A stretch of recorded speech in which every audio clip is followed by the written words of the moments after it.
จะลากมาถึงพี่เขาว่ามงนี่มันมีอันห้อยพระบาทในอ่างนะเขาว่านี่ทั้งถึงนี่ผู้เฒ่าผู้แก่เขาเจ้าว่าเป็นห้อยพระบาทได้มงนี่นี่มาภูมาพาพี่น้องพาหลานทรายไปเที่ยวถ้ำงูใหญ่ในตำนานหรือว่าถ้ำหินปูนในยังบ่ฮอดยังบ่ฮอดไทยนี่ตอนนี้กำลังไปได้กำลังพาหลานทรายไปอยู่หลานทรายพวกก็ยังบ่งกบบ่งเขียดทางใต้พอได้บ่นี่คืออ่างผู้ช้างอ่างห้อยพระบาทเขาเจ้าว่านี่คืออยู่เลยนี่ผู้เฒ่าผู้แก่ว่าเป็นห้อยปลาตีนเพิ่นไปทางตะวันตกเลยนี่ส่วนตีนอย่างนี้เลยเขาเจ้าว่าอ่างห้อยพระบาทเขาเจ้าว่านี่ได้ถั่วห้อยพระบาทเขาเจ้าว่านี่หลังวัดในคูเบียนก็นี่โอ้นั่งก็ใส่จิ้งลิงอยู่พี่น้องผู้ใส่คักใส่เน่ใส่น้ำก็ได้ผู้แต่ไม่มีปลาก็เห็นปลาไปแล้วนี่อ่างนี่มันบ่เคยแห้งได้เจ้านี่ยำเลี้ยงก็มีตลอดน้ำนี่อ่างอยู่บริเวณหัววัดเนี่ยคูเบียนบ้านอ่างตำบลตาลนะครับเจ้าว่าห้อยพระบาทห้อยพระบาทผู้เฒ่าผู้แก่เจ้ามีมงเดียวนี่ละนี่อยู่บริเวณหลังวัดเนี่ยคูเบียน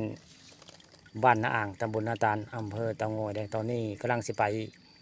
ทำงูใหญ่ในตำนานในยังบ่ฮอดพี่น้องมาเอาภาพอันพูนเจ้าลานกระโบกเมื่อยไหวไปพร้อมเลยบ่ไปขึ้นมาขึ้นมาขึ้นมาขึ้นมาเดี๋ยวผมถ่ายเอาเสียงน้ำตกนี่ก่อนบ่เอาถ่ายมึงโน้ลุงชิบึ้งลุงจะพาปากไรบ่บากบ่บากเลยผมจะถ่ายเอาเสียงน้ำตกอยู่เอาตาสบายตาสบายผู้สาวผมหมักเท่าไรบ่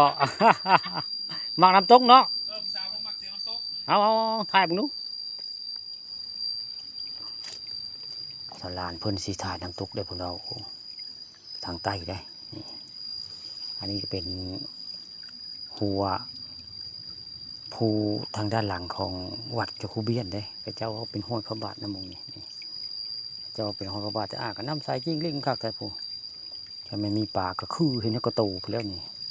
เนื่องจากน้ำมันใสพี่น้องผู้ใครมันอาบก็ย่อคือเลยอาบน้ำนี่ก็ได้นี่โอ้ยใครมันในบัวยันซุ่มหาเฮ็ดมาเห็นเสือเขาสิแก่ชงอาบน้ำไปแล้วพี่น้องนี่ซุ่มมาเฮ็ดปลาจะได้นี่ย่างแต่เห็นแต่อันเซียนหาเฮ็ดพระเจ้ามาแต่อำเภอป่าปากปนี่มาเป็น30 คนนี่ปนี่ไปพร้อมเดี๋ยวยังก่อนยังบ่ได้เสียงน้ำตกอยู่